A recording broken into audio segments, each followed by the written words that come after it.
Shalom saudara pendengar saudara rohani yang dikasihi Tuhan Yesus Kristus. Selamat datang di Renungan Rohani malam hari ini. Selamat malam, saya berdoa agar saudara sehat selalu. Semoga Roh Kudus hadir di tengah kita saat ini. Sebelum kita mulai renungan malam ini, marilah kita bersama-sama berdoa. Bapa kami yang di surga, Bapa di dalam nama Tuhan Yesus Kristus, kami sungguh mengucap syukur, ya Tuhan, oleh karena Engkau sangat baik buat kami. Engkau ada bersama kami dan menopang hidup kami di siang hari dan di malam hari. Engkau ada bersama-sama dan menyertai kami. Tuhan, kami memuji dan bersyukur kepadamu pada malam hari ini, kami masih bisa berkumpul di rumah kami yang kecil ini. Tuhan, saat ini kami hendak mendengarkan firman-Mu. Berilah pengetahuan dan bimbinglah hamba-Mu ini agar apa yang Engkau firmankan dapat bekerja sesuai kehendak-Mu. Buat kami jemaat-Mu, bukalah hati dan pikiran kami untuk mendengar dan menerima firman-Mu. Kiranya firman-Mu ini dapat menjadi berkat bagi kami. Berbicaralah Tuhan, kami sudah siap menerima firman-Mu. Di dalam nama Tuhan Yesus Kristus kami berdoa dan mengucap syukur. Amin. Sahabat saudara rohani, pembacaan ayat emas Alkitab renungan kita malam hari ini. Nats pilihan kita adalah, ajarlah kami menghitung hari-hari kami sedemikian, hingga kami beroleh hati yang bijaksana.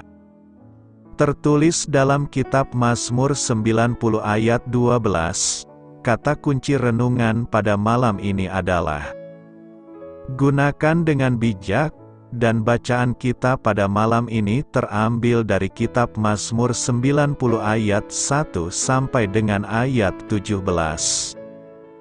Doa Musa, Abdi Allah, Tuhan, Engkaulah tempat perteduhan kami turun-temurun, sebelum gunung-gunung dilahirkan, dan bumi dan dunia diperanakan, bahkan dari selama-lamanya sampai selama-lamanya Engkaulah Allah. Engkau mengembalikan manusia kepada debu, dan berkata, kembalilah, hai anak-anak manusia. Sebab di matamu 1000 tahun sama seperti hari kemarin, apabila berlalu, atau seperti suatu giliran jaga di waktu malam. Engkau menghanyutkan manusia, mereka seperti mimpi, seperti rumput yang bertumbuh, di waktu pagi berkembang dan bertumbuh, di waktu petang lisut dan layu. Sungguh, kami habis lenyap karena murka-Mu, dan karena kehangatan amarah-Mu kami terkejut. Engkau menaruh kesalahan kami di hadapan-Mu, dan dosa kami yang tersembunyi dalam cahaya wajah-Mu. Sungguh, segala hari kami berlalu karena gemas-Mu. Kami menghabiskan tahun-tahun kami seperti keluh.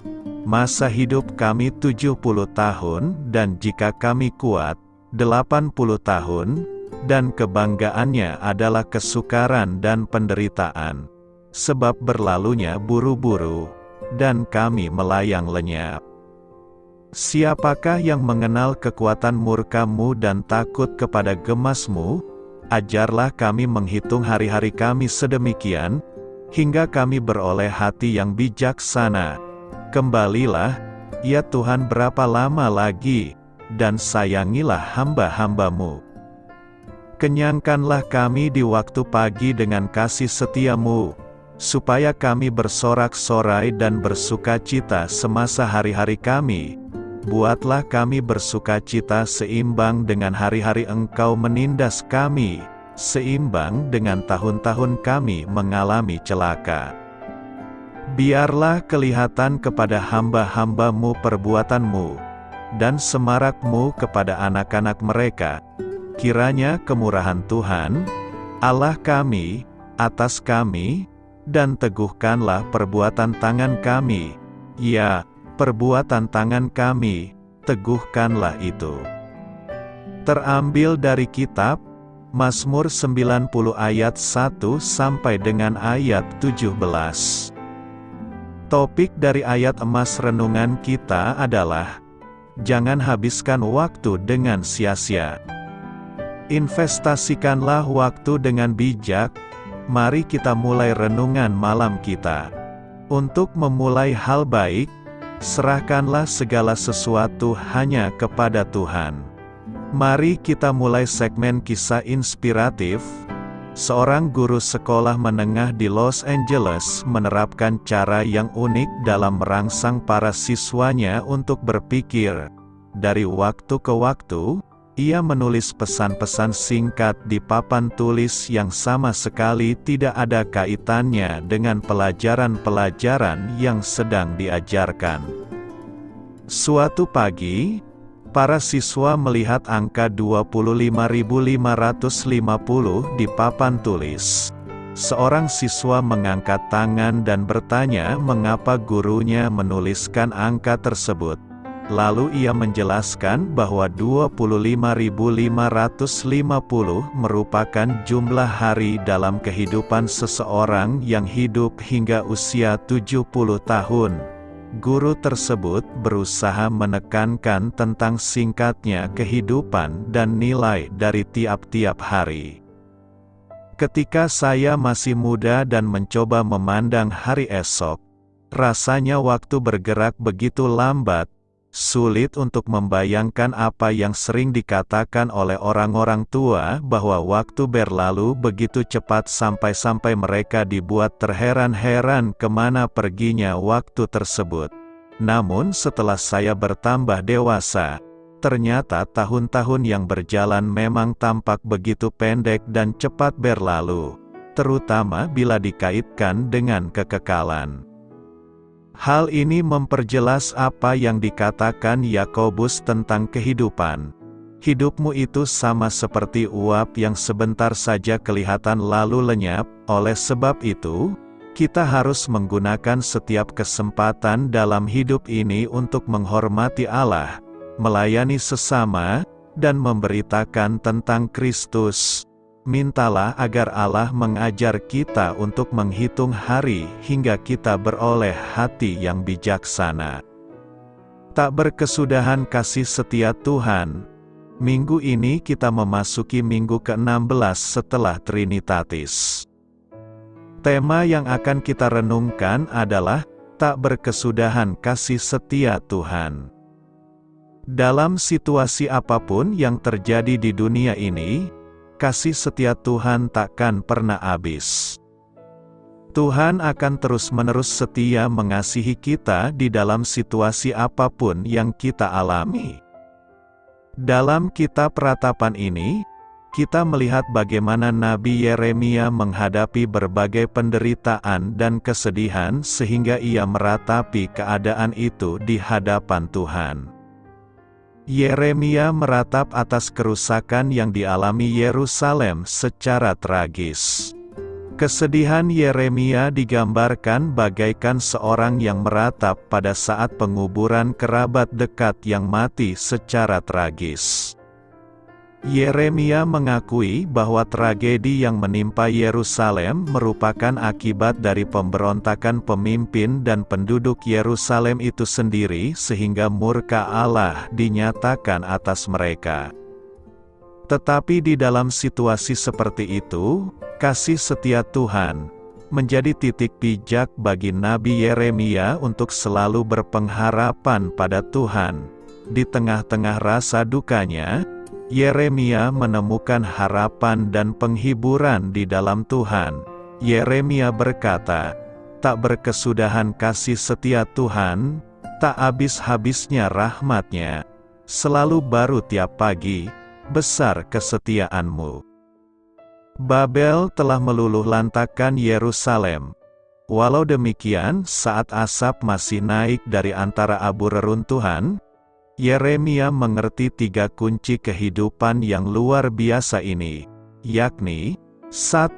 Kasih setia Tuhan tak berkesudahan. 2. Rahmat-Nya tak pernah habis. 3. Besar kesetiaan Tuhan. Bagaimana seseorang bisa berseru, "Besar kesetiaan-Mu," di tengah-tengah rasa duka dan kehilangan? Jawabannya karena Yeremia tahu bahwa Tuhan bisa mengubah tragedi menjadi kemenangan.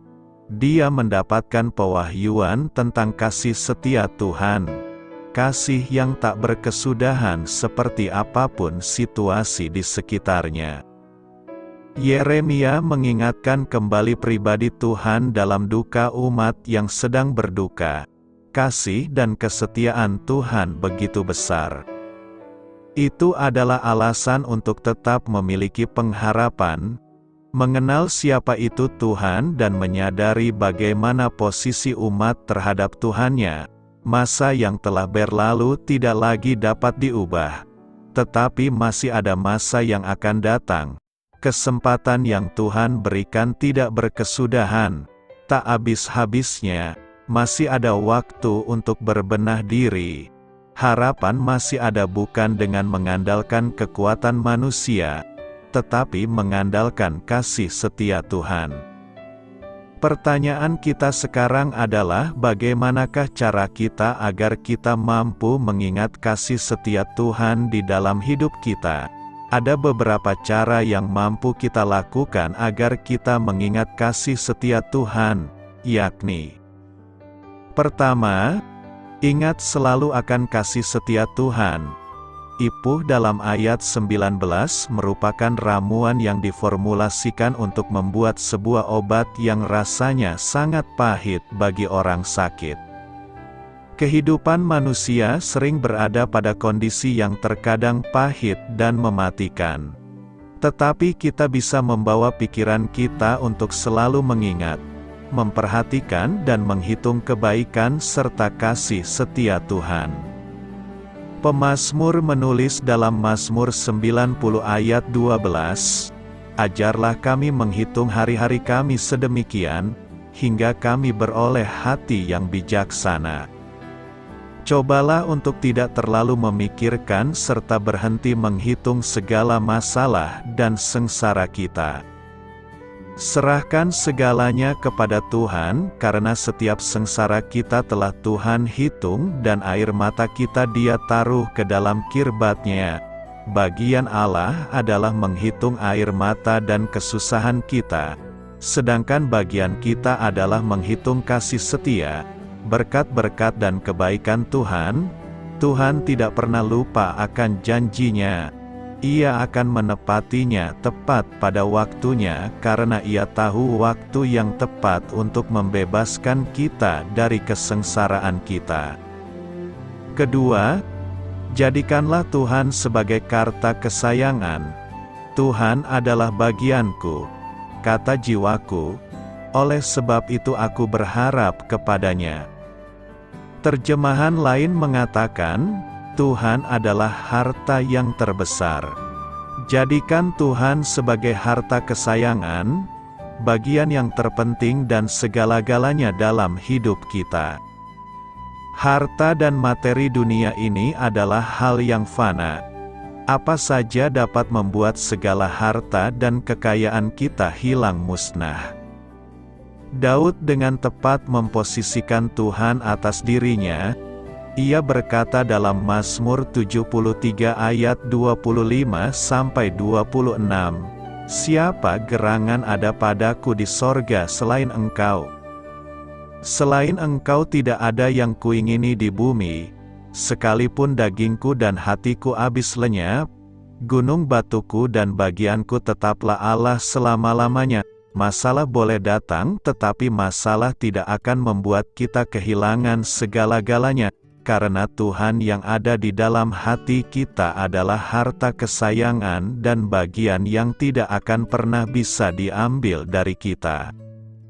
Ketiga, berharaplah selalu kepada Allah. Tuhan adalah baik bagi orang yang berharap kepadanya, bagi jiwa yang mencari Dia. Percayalah kepada Tuhan setiap waktu dan curahkanlah isi hati kita di hadapan Tuhan karena Allah adalah tempat perlindungan kita. Tuhan itu baik, berharaplah kepadanya karena di dalam Dia ada ketenangan. Seperti yang Mazmur 62 ayat 2-3, hanya dekat Allah saja aku tenang, daripadanyalah keselamatanku. Hanya Dialah gunung batuku dan keselamatanku, kota bentengku, aku tidak akan goyah. Tuhan senang kepada orang-orang yang takut akan Dia, kepada orang-orang yang berharap akan kasih setia-Nya. Perjanjian Tuhan tidak pernah luput atau batal terhadap anak-anak Tuhan yang berharap kepada Tuhan. Sebagai sesama anak Tuhan, kita perlu saling mendukung di dalam doa agar pengharapan kita tetap tertuju pada Tuhan. Keempat, nantikanlah Tuhan, adalah baik menanti dengan diam pertolongan Tuhan. Jangan bertindak dengan terburu-buru, seperti proses metamorfosis. Seekor ulat yang berubah menjadi kupu-kupu selalu mengalami proses menjadi kepompong dan membutuhkan beberapa waktu untuk tiba saatnya ia akan keluar menjadi seekor kupu-kupu. Jika kepompong yang berisi kupu-kupu itu disayat dan dipaksa keluar, ia memang tetap bisa terbang. Tetapi tidak berapa lama kemudian kupu-kupu itu akan mati karena prosesnya kurang sempurna dan kupu-kupu tersebut tidak pernah mengalami proses pergumulan untuk keluar dari kepompongnya sehingga ia tidak kuat untuk terbang. Jika kita sedang dalam pergumulan, berdoalah dan nantikanlah pertolongan Tuhan. Dengan kacamata iman, kita akan melihat bahwa pergumulan yang kita alami sebenarnya hanyalah berukuran kecil. Jika kita memakai kacamata firman Allah, kita akan dapat melihat bahwa Allah ada di pihak kita dan akan memberikan kita kemenangan atas setiap permasalahan hidup kita. Jangan memaksakan waktunya Tuhan. Jika kita bertindak sesuai dengan waktunya kita hanya akan menemui kekecewaan. Tunggulah dengan sabar di kaki Tuhan, maka Allah akan menolong kita tepat pada waktunya. Tetapi orang-orang yang menanti-nantikan Tuhan mendapat kekuatan baru. Mereka seumpama Raja Wali yang naik terbang dengan kekuatan sayapnya. Mereka berlari dan tidak menjadi lesu. Mereka berjalan dan tidak menjadi lelah. Bahasa asli kata menanti-nanti ini memiliki arti memintal, tali yang dibentuk dari beberapa serat tali. Hidup manusia penuh dengan keterbatasan, tapi apabila kita memintalkan diri kita, menyatu atau manunggal dengan Dia yang tak terbatas, maka di sanalah letak kekuatan kita. Dunia ini syarat dengan problem. Banyak orang sudah merasa lelah dalam menjalani hidup ini. Tetapi apabila kita melekat atau menempel, menyatu dengan Dia, maka tidak ada yang dapat membuat kita lelah. Karena di dalam Tuhan selalu ada kekuatan baru. Teruslah memintal hingga menghasilkan karya yang luar biasa dari Tuhan. Kuasa-Nya akan nyata dalam hidup kita. Di dalam menanti-nantikan Tuhan kiranya ada pujian yang keluar dari mulut kita. Karena di dalam pujian ada kemenangan yang luar biasa. Secara manusia mungkin kita tidak dapat memuji Tuhan ketika kita mengalami kelemahan. Tetapi kita dapat memerintah jiwa kita seperti yang pemazmur katakan dalam Mazmur 103 ayat 2. Pujilah Tuhan hai jiwaku. Ada beberapa contoh di dalam Alkitab yang menyatakan bahwa pujian kepada Allah sanggup untuk mengalahkan permasalahan. Tembok kota Yerikho pun roboh ketika umat Israel bersorak dan memuji Tuhan. Berkatalah Yosua kepada bangsa itu, "Bersoraklah, sebab Tuhan telah menyerahkan kota ini kepadamu." Lalu bersoraklah bangsa itu, sedang sangkakala ditiup. Segera sesudah bangsa itu mendengar bunyi sangkakala, bersoraklah mereka dengan sorak yang nyaring. Maka runtuhlah tembok itu, lalu mereka memanjat masuk ke dalam kota, masing-masing langsung ke depan, dan merebut kota itu.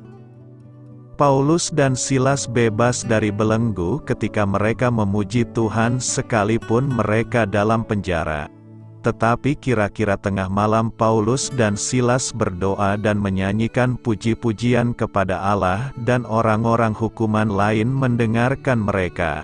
Akan tetapi terjadilah gempa bumi yang hebat, sehingga sendi-sendi penjara itu goyah, dan seketika itu juga terbukalah semua pintu dan terlepaslah belenggu mereka semua. Renungkan, apa yang hendak kita renungkan dalam hari ini? Pertama, ingat Tuhan dalam penderitaan kita. Kehidupan di dunia memang tidak dapat dilepaskan dari penderitaan. Permasalahan hidup, kesengsaraan, kekecewaan, dan berbagai macam beban dalam hidup. Tetapi menjadi perenungan penting dalam hidup kita adalah, pada saat kita mengalami penderitaan, permasalahan hidup, kesengsaraan, kekecewaan, dan berbagai beban kehidupan, apakah yang dapat kita lihat? Kebanyakan orang hanya akan melihat penderitaan, permasalahan hidup, kesengsaraan, kekecewaan, dan berbagai macam beban kehidupan. Kesemuanya itu menjadi penghalang untuk melihat Tuhan dengan kekuasaan dan kuasa yang dimilikinya. Oleh karenanya kebanyakan orang hanya akan mengeluh, berkelut dalam penderitaan, mungkin juga akan protes atau bahkan meninggalkan Tuhan di dalam hidupnya. Tetapi ingatlah firman Tuhan hari ini yang menyatakan, "Ingatlah akan sengsaraku dan pengembaraanku, akan ipuh dan racun itu. Jiwaku selalu teringat akan hal itu dan tertekan dalam diriku." Secara jelas firman Tuhan di atas menyatakan bahwa penderitaan, permasalahan hidup, kesengsaraan, kekecewaan, dan berbagai macam beban kehidupan menjadikan seseorang dapat tertekan, stres, dan mungkin juga mengalami depresi berat. Tetapi berbagai keluhan, ungkapan ketertekanan, dan bahkan penderitaan kita, bukanlah menjadi bagian kehidupan kita sendirian. Kita mempunyai Allah yang dapat menjadi tempat kita mengeluh. Kita mempunyai Allah yang memahami penderitaan dan beban hidup kita seperti ipuh dan racun. Dan kita pun mempunyai Tuhan yang mengerti tentang kefanaan hidup kita seperti seseorang yang mengembara di dunia ini. Permasalahan dan beban hidup kita bukanlah penderitaan kita sendiri, tetapi kita dapat berbagi dan menyampaikannya kepada Allah kita yang hidup. Kita tidak sendirian memikul beban itu, dan kita tidak sendirian harus menyelesaikannya. Kita mempunyai Tuhan yang dapat kita percayai dan dapat kita imani untuk memberikan kekuatan, jalan keluar, dan kepastian pengharapan.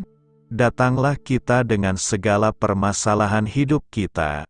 Karena Allah kita tidak pernah membiarkan kita hidup sendirian dalam penderitaan dan beban kehidupan kita. Kedua, ingat selalu akan kasih setia Tuhan. Seperti firman Tuhan yang menyatakan bahwa kehidupan kita seperti seorang pengembara, maka kita pun harus menyadari bahwa tidak ada sesuatu keadaan yang berlangsung terus-menerus. Apabila kita mengalami penderitaan, permasalahan, dan berbagai beban kehidupan, maka hal itu bersifat sementara dan pasti akan berganti dengan kebaikan yang Tuhan siapkan. Oleh karenanya, dalam penderitaan, permasalahan, dan berbagai beban kehidupan, maka kita masih bisa berharap dan beriman kepadanya. Sebagaimana firman Tuhan, tetapi hal-hal inilah yang kuperhatikan, oleh sebab itu aku akan berharap. Dan ingatlah bahwa ketika kita mengalami penderitaan, permasalahan dan beban kehidupan, bukan berarti kita kehilangan kasih setia Allah. Bukan berarti Allah membenci dan tidak mengasihi hidup kita, tetapi kasih setia Allah tidak pernah berkesudahan, baik pada saat kita menderita, pada saat kita mengalami bahagia, bahkan saat kita berdosa dan meninggalkan Dia. Kasih setianya tetap tersedia untuk kita, manusia yang dikasihinya, sebagaimana firman Tuhan bahwa tak berkesudahan kasih setia Tuhan, tak habis-habisnya rahmat-Nya. Pertolongan, kasih setia, dan anugerah Tuhan bukan barang basi, yang telah lewat waktu atau terlambat di dalam hidup kita. Tetapi pertolongan, kasih setia dan anugerah-Nya selalu baru dan selalu ada disediakannya untuk kita karena besar kesetiaan-Nya bagi kita. Dia tetap setia sekalipun kita tidak setia kepadanya, sebagaimana firman Tuhan yang menyatakan, selalu baru tiap pagi, besar kesetiaan-Mu. Ketiga, klaim janji Tuhan. Banyak orang yang tidak dapat menerima bagian janji Tuhan, karena hidupnya yang setengah-setengah, ragu-ragu, dan tidak berpijak penuh kepadanya. Firman Tuhan yang menyatakan, Tuhan adalah bagianku, kata jiwaku. Oleh sebab itu aku berharap kepadanya, merupakan klaim, kepercayaan dan keyakinan kita akan kepastian janji Tuhan. Tuhan tidak sekedar menjanjikan perkara-perkara nubuatan yang akan terjadi dalam zaman kekekalan hidup kita, tetapi Dia juga menjanjikan dan memastikan pengharapan dalam kehidupan kita di dunia ini. Dan janji firman Tuhan merupakan bagian yang Tuhan sediakan untuk hidup kita. Oleh karenanya kita perlu mengklaim, meyakini, dan merengkuhnya sebagai bagian kehidupan kita dengan sepenuh hati, dengan keyakinan iman, dan dengan kepercayaan yang penuh di dalam Kristus Yesus Tuhan kita. Jangan pernah melepaskan atau menukar janji-janji Tuhan dengan perkara-perkara memikat yang ditawarkan oleh dunia ini. Apabila kita mengklaim, meyakini, dan merengkuhnya sebagai bagian kehidupan kita dengan sepenuh hati, dengan keyakinan iman, dan dengan kepercayaan yang penuh di dalam Kristus Yesus Tuhan kita, maka Dia tidak pernah mengecewakan kita sehingga kita dapat menyatakan bahwa Tuhan adalah baik bagi orang yang berharap kepadanya, bagi jiwa yang mencari Dia. Firman Tuhan ini menegaskan bahwa apabila kita memegang, beriman dan meyakini janji-janji-Nya dalam hidup kita, maka kebaikan-kebaikan yang Tuhan janjikan dalam pengharapan hidup kita akan menjadi nyata, dan menjadi berkat yang selalu menyertai hidup kita. Karena itu, ingatlah selalu bahwa tak berkesudahan kasih setia Tuhan bagi kita yang percaya kepadanya. Ajarlah kami menghitung hari-hari kami, Mazmur 90 ayat 12 berkata, ajarlah kami menghitung hari-hari kami sedemikian, hingga kami beroleh hati yang bijaksana. Musa meminta kepada Tuhan agar diajari menghitung hari-hari hidup dirinya dan juga bangsanya Israel. Betapa pentingnya permintaannya ini karena dengan bisa menghitung hari-hari membuat orang jadi bijaksana. dengan menghitung secara tepat, maka yang akan kita peroleh adalah kualitas hidup, yaitu kualitas hidup seperti kualitas hidup Kristus Putra Tunggal Bapa yang berkenan kepada Bapa. Kata menghitung dari kata Ibrani manah yang artinya menghitung, mempersiapkan, dan mendaftarkan. Orang percaya harus memperhitungkan atau memperkirakan bahwa umur hidupnya ada batasnya 70 atau 80 tahun. Memang ada juga orang yang bisa punya usia lebih panjang dari itu tetapi tetap terbatas. Jika kita memahami bahwa ada batas umur hidup kita, maka kita akan mempersiapkannya dengan sebaik mungkin karena di balik kubur ada kehidupan abadi.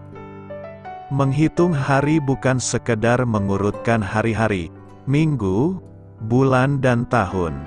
Tetapi ada upaya menyiapkan segala sesuatu sehingga waktu yang kita jalani menjadi waktu yang berkualitas dan berguna bagi kehidupan kekal kita. Jika untuk hal-hal yang fana saja kita merencanakan dengan baik, betapa terlebih lagi dengan nasib kekal kita. Kita perlu belajar dari Allah yang kekal, bukan belajar teknik baru tentang manajemen waktu atau pengelolaan waktu. Tetapi kita harus belajar tentang pengelolaan, yang hanya dapat dilakukan oleh seorang yang berhati sungguh berhikmat. Hari-hari kita cukup lama tetapi juga cukup singkat di dunia ini. Oleh sebab itu kita harus mengelolanya dengan hati yang bijak. Dalam Mazmur 39 ayat 4 pemazmur berseru, Tuhan beritahukanlah aku batas umurku, supaya aku mengetahui betapa fananya aku.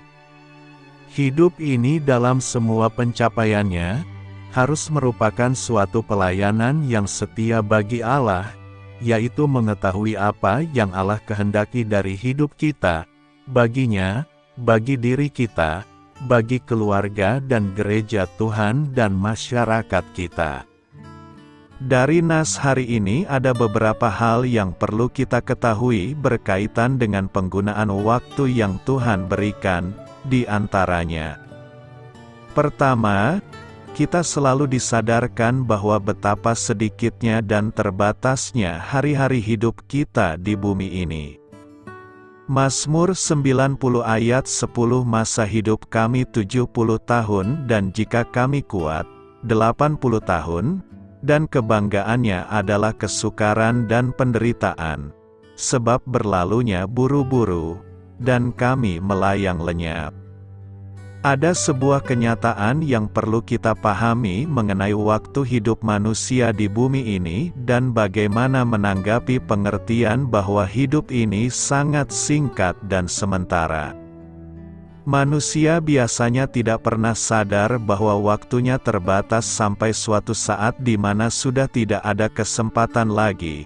Barulah dia sadar bahwa waktunya terbatas. Manusia jarang merasa bahwa waktunya terbatas saat dia dalam keadaan sehat-sehat, tetapi ketika sakit keras dan tidak ada obatnya lagi, pada saat itu barulah sadar kalau waktu yang ia miliki sangat terbatas. Periode 40 tahun kedua Musa diisi oleh perkara-perkara yang biasa dan sangat menjemukan. Tidak ada hal-hal yang menggairahkan selain diisi oleh hari-hari menggembalakan kambing domba mertuanya di tanah Median. Itulah sebabnya, Musa berdoa agar hidupnya diisi oleh perkara-perkara ilahi yang dari Tuhan. Karena ia khawatir kondisi tubuhnya selepas usia 70 tahun akan diwarnai oleh penderitaan demi penderitaan. Dia rindu hidupnya menjadi sesuatu yang sangat berarti di tangan Tuhan. Dan doa Musa terjawab. Tepat di usia ke-80, Tuhan memanggilnya lewat peristiwa semak belukar yang menyala dan sejak saat itu Tuhan mengutus Musa pergi ke Mesir untuk membebaskan bangsa Israel dari perbudakan Mesir. Kedua, Evaluasilah hidup yang sudah kita jalani selama ini. Efesus 5 ayat 16 mengatakan, "Dan pergunakanlah waktu yang ada, karena hari-hari ini adalah jahat." Terjemahan Yunani untuk kata "pergunakanlah" adalah sebuah kata redeem atau menebus. Kalau hari-hari ini kita sering mendengar istilah membeli kembali atau buyback.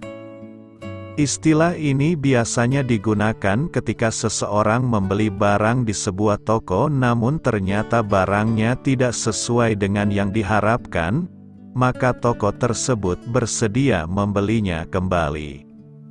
Istilah itu juga digunakan orang-orang zaman dulu yang hendak membebaskan seorang budak dari belenggu tuannya, di mana ia harus membayar uang penggantian terlebih dahulu sebesar yang diajukan oleh pemilik lamanya. Nah, kata redeem ini pula lah yang digunakan ketika Yesus mati di atas kayu salib untuk menebus dosa kita. Saat ini kita sudah bukan milik siapa-siapa lagi, tetapi milik Yesus Kristus, karena Ia sudah membelinya dan harganya sudah lunas dibayar. Harga yang sudah lunas dibayar itu bukan hanya harga untuk tubuh kita saja, tetapi termasuk juga di dalamnya waktu kita. Sebelumnya kita memang memiliki waktu-waktu yang sudah kita jalani secara sia-sia.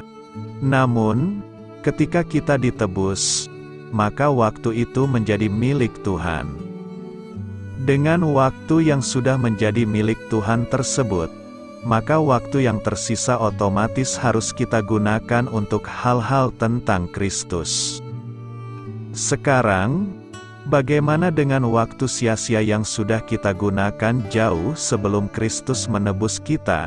Itulah waktu-waktu yang harus kita tebus. Dengan apa kita menebusnya? Sama seperti yang dilakukan oleh Musa. Ia meminta kepada Tuhan agar ia dapat dipakai sebagai alat untuk melakukan hal-hal yang dikehendaki Tuhan. Karena itu, mari pergunakanlah semua waktu hidup kita dengan bijaksana untuk memuliakan Tuhan. Bagaimana caranya agar perkataan mulutku dan renungan hatiku berkenan kepada Tuhan? Mazmur 19, sebuah mazmur yang ditulis oleh Raja Daud sekitar tahun 1000 sebelum Masehi. Diawali dengan penjelasan indah mengenai wahyu umum bahwa hasil ciptaan yang nyata ditentukan oleh cara Tuhan menciptakannya dan diakhiri dengan permohonan agar renungan hati Daud berkenan kepada Tuhan. Ciptaan menyatakan kemuliaan Allah, menyatakan pekerjaan tangannya, dan melakukan semua ini tanpa kata-kata. Tuhan yang Alkitabiah telah menciptakan alam semesta dan segala isinya sedemikian rupa sehingga terus-menerus memuliakan Dia melalui peristiwa-peristiwa seperti matahari terbit dan terbenam. Sebagaimana dinyatakan dalam Roma 1, sebab apa yang dapat diketahui tentang Allah sudah jelas bagi mereka, karena Allah telah menjelaskannya kepada mereka. Karena sejak penciptaan dunia, sifat-sifat Tuhan yang tidak terlihat, kekuatan abadi dan sifat ilahi telah terlihat dengan jelas, dipahami dari apa yang telah diciptakan, sehingga manusia tidak dapat berdalih. Peran kreatif Allah berhak memberi Dia semua otoritas, karena segala sesuatu adalah milik-Nya. Dengan otoritas ini, Allah memberikan hukum dan instruksi kepada umat-Nya dalam perjanjian Musa, yang dirujuk oleh Daud dalam Mazmur 19 ayat 7-11. Daud menggambarkan hukum sebagai sesuatu yang sempurna atau lengkap, pemberitahuan hukum sebagai hal yang pasti, petunjuk Tuhan sebagai hal yang benar, perintah Tuhan sebagai hal yang murni, dan keputusan sebagai hal yang benar, adil, dan diinginkan. Ketika Daud menggambarkan berbagai aspek hukum Allah ini, perhatikan sifat sinonim dari konsep-konsepnya. Masing-masing bekerja melalui aspek hubungan Daud dengan hukum dan dengan Tuhan. Daud kemudian mengajukan dua permohonan kepada Tuhan. 1. Agar Tuhan mengampuni kesalahannya yang tersembunyi. Dan 2. Agar Tuhan menjauhkannya dari dosa-dosa yang berasal dari kesombongan dan kesombongan. Dia kemudian mengakhirinya dengan permohonan agar renungan hatinya dan perkataan mulutnya berkenan kepada Tuhan. David sepertinya mengajukan permintaan terakhir terkait klaimnya sebelumnya. Intinya, dia berkata, "Biarlah hal-hal yang telah saya renungkan sebelumnya dan nyatakan dalam Mazmur ini berkenan kepadamu, Tuhan." Gagasan, bermeditasi dalam Alkitab menunjuk pada mengisi pikiran dengan pemikiran tentang sesuatu atau seseorang. Mengosongkan pikiran, seperti anggapan beberapa orang tentang meditasi, bukanlah prinsip Alkitabiah. Misalnya, dalam Mazmur 63, Daud menyamakan gagasan berpikir dan bermeditasi. Apa yang disampaikan Daud dalam Mazmur 19 adalah keinginan agar Allah berkenan terhadap pemikiran Daud dan juga ucapannya. Yesus juga menghubungkan perkataan mulut dengan renungan hati. Beliau mengajarkan, orang yang baik mengeluarkan hal-hal yang baik dari simpanannya yang baik di dalam hatinya. Dan orang yang jahat mengeluarkan hal-hal yang jahat dari simpanannya yang jahat di dalam hatinya. Sebab yang diungkapkan mulut adalah isi-isi hati. Dengan cara yang sama, David menghubungkan mulut dan hati. Kata-kata dan pemikiran kita saling berhubungan. Keduanya harus menyenangkan Tuhan. Paulus menyebutkan gagasan menyenangkan Tuhan berkali-kali dalam tulisannya. Dalam Roma 12 ayat 2, Paulus menunjukkan bahwa pembaruan pikiran sangat penting untuk transformasi pribadi dan pemahaman akan kehendak Tuhan, yang baik, menyenangkan, dan sempurna.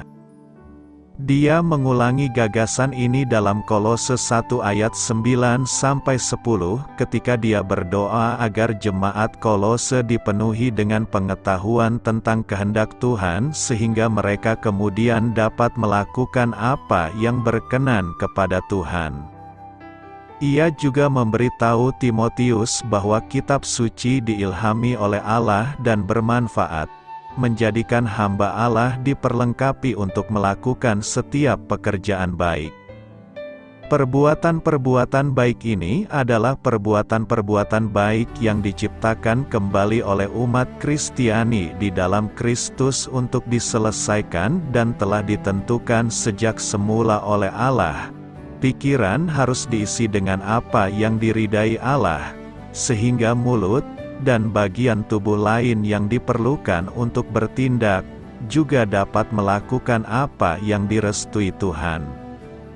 Seperti yang Daud nyatakan di akhir Mazmur 19, kita hendaknya menginginkan agar pikiran atau renungan kita berkenan kepada Tuhan. Kita dapat memastikan pikiran-pikiran menyenangkan dengan mengisi pikiran kita dengan kebenaran Alkitab, dan itu akan menghasilkan perkataan dan tindakan yang juga menyenangkan hatinya. Tuhan tempat perteduhan, Mazmur 90 ayat 1 berkata, doa Musa, Abdi Allah Tuhan, Engkaulah tempat perteduhan kami turun-temurun. Tempat perteduhan adalah suatu tempat di mana kita bisa berteduh dari segala ancaman baik dari ancaman gelapnya malam dan teriknya matahari di siang hari.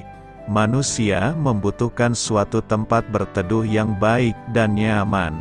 Tempat berteduh merupakan kebutuhan utama manusia. Pada umumnya manusia menganggap bahwa tempat berteduh yang baik itu adalah rumah tempat tinggal kita. Pemazmur berpikiran lain, baginya tempat berteduh yang baik itu adalah Tuhan. Bagaimana mungkin Tuhan sebagai tempat tinggal? Jika kita baca ayat selanjutnya, maka kita akan dapat mengenal bagaimana dahsyatnya Tuhan itu, bagaimana berkuasanya Tuhan itu, bagaimana jika Tuhan murka kepada manusia, Tuhan adalah abadi, dan sebagainya. Semua itu menurut pengalaman Raja Daud akan Tuhan. Di akhir pasal itu juga berisikan pengharapan agar Tuhan meneguhkan orang-orang percaya. Tuhan sebagai tempat tinggal difahami sebagai sebuah keinginan manusia agar dapat hidup di bawah kuasa dan kemuliaan Tuhan. Manusia yang tinggal di dalam Tuhan menjadi manusia yang dapat membawa sejarah dalam kehidupannya. Karena Tuhan akan menjaga keturunan manusia ini turun-temurun. Demikian seperti janji Tuhan pada Abraham akan keturunan seperti bintang di langit dan seperti pasir di tepi pantai, dan itu terjadi. Demikianlah pemahaman dan keyakinan betapa pentingnya tinggal di dalam Tuhan. Pemahaman tinggal di dalam Tuhan berkembang dengan istilah yang lebih mudah dipahami bahwa Tuhan tinggal di hati manusia. Tuhan sebagai tempat perlindungan kita menunjukkan bahwa hanya Tuhanlah yang bisa menjaga dan melindungi kita dari segala mara bahaya baik siang dan malam. Tuhan menjamin keselamatan kita selama kita hidup di bumi ini. Tuhan tidak pernah melalaikan perlindungan dan penyertaan-Nya bagi kita. Walau kita sudah punya tempat perlindungan di dunia ini, namun sifatnya hanya sementara saja. Tempat perlindungan sejati kita hanyalah Tuhan. Karena itu, berteduhlah selalu di dalam Tuhan agar hidup kita aman dan nyaman senantiasa. Kenyangkanlah kami. Mazmur 90 ayat 14 berkata, "Kenyangkanlah kami di waktu pagi dengan kasih setia-Mu, supaya kami bersorak-sorai dan bersuka cita semasa hari-hari kami." Kenyang akan membuat tubuh memiliki kekuatan untuk melakukan pekerjaan. Itu sebabnya setiap perut kosong harus diisi kembali, minimal 3 kali sehari perut harus dikenyangkan. Orang yang sehat pasti membutuhkan makanan yang bergizi untuk mengenyangkan perutnya. Tetapi orang yang sakit cenderung sulit memasukkan makanan ke perutnya karena larangan para medis untuk dirinya. Artinya, makanan sangat penting untuk tubuh jasmani kita. Hal yang sama juga kita harus mengenyangkan tubuh batiniah kita. Kita harus memberikan makanan yang sehat dan bergizi bagi tubuh jasmaniah kita agar sehat dan kuat melakukan tugas dan pekerjaan kita. Tubuh jasmani dan rohani harus dikenyangkan secara seimbang. Jika tubuh jasmani dikenyangkan dengan nasi, lauk dan sayuran, maka tubuh rohani akan dikenyangkan dengan kasih setia Tuhan. Kita harus menikmati kasih Tuhan setiap bangun pagi bagi jiwa yang bergumul dan hati yang penat. Alkitab mengajak kita untuk mengenyangkan diri kita dengan Tuhan di pagi hari dengan kasih Tuhan.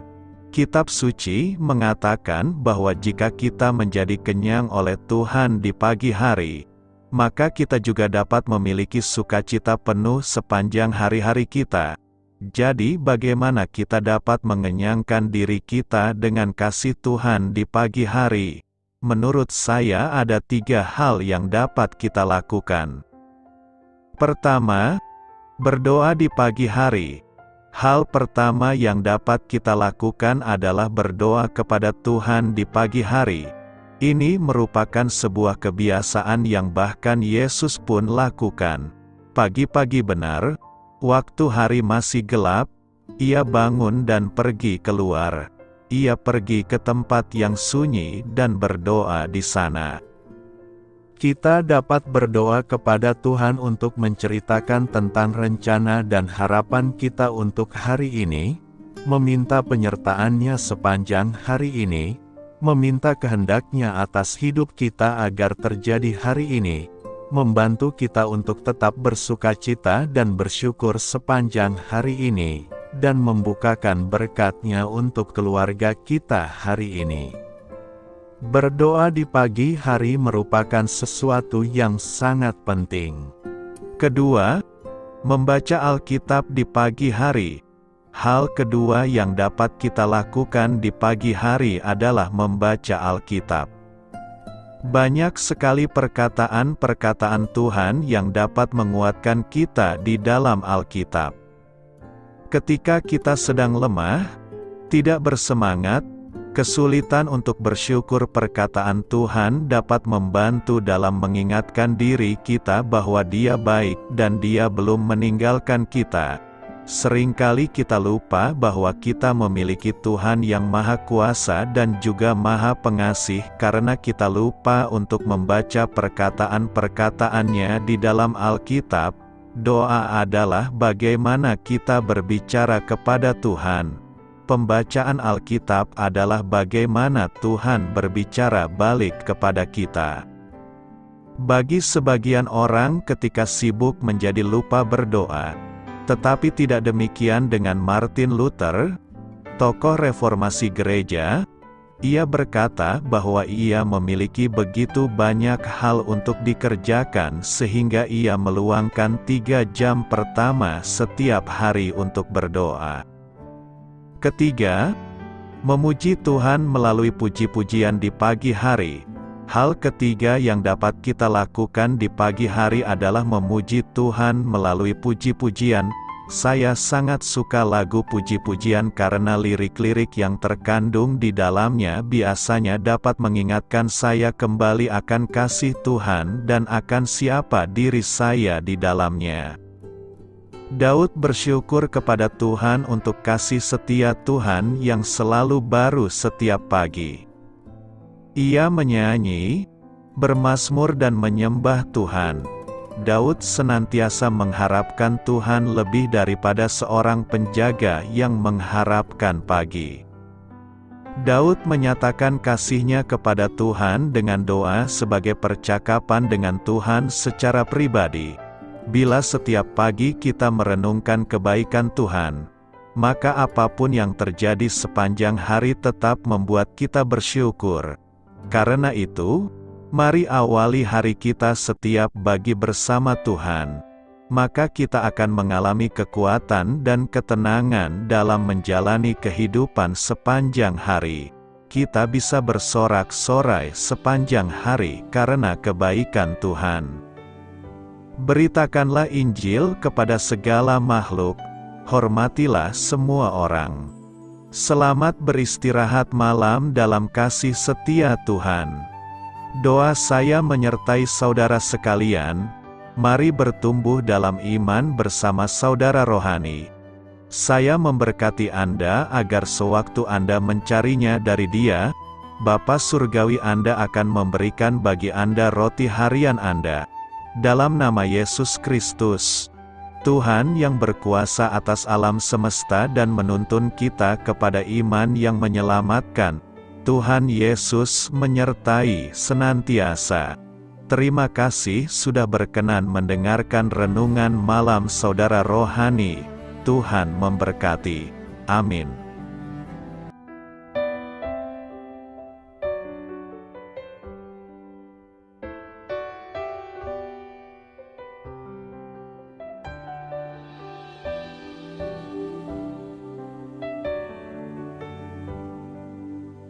Marilah kita renungkan, sahabat saudara rohani, demikianlah renungan firman Tuhan malam hari ini. Semoga menjadi berkat di dalam hidup kita dan menjadikan kita pribadi yang lebih baik. Sebelum kita beristirahat pada malam hari ini, marilah kita berdoa. Bapa kami yang di surga, Bapa di dalam nama Tuhan Yesus Kristus, kami sungguh mengucap syukur, ya Tuhan, oleh karena Engkau sangat baik buat kami. Engkau ada bersama kami dan menopang hidup kami di siang hari dan di malam hari. Engkau ada bersama-sama dan menyertai kami, ya Tuhan Yesus. Kami mengucap syukur untuk firman-Mu, ya Tuhan, yang memberikan kami kekuatan dan menyadarkan kami bahwa kami tidak perlu takut dengan gelap dan malam. Sebab Tuhan, Engkau ada bersama kami.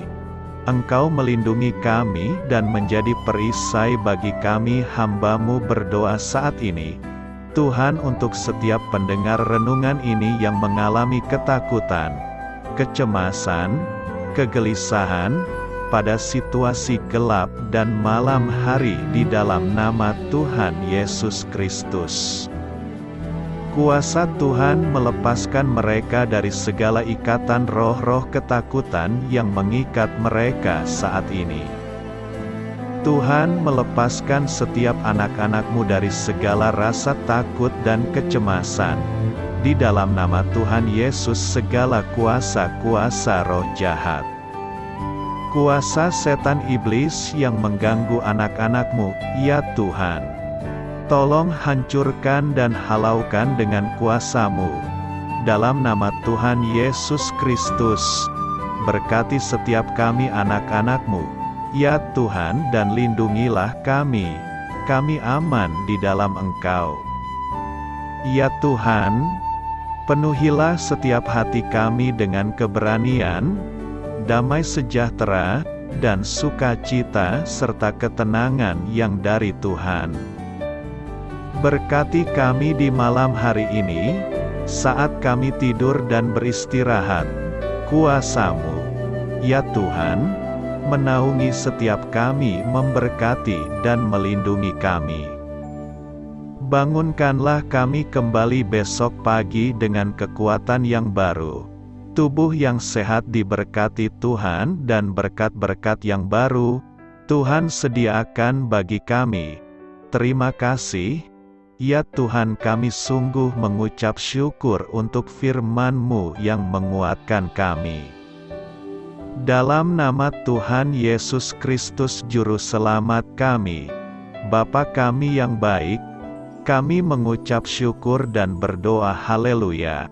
Amin.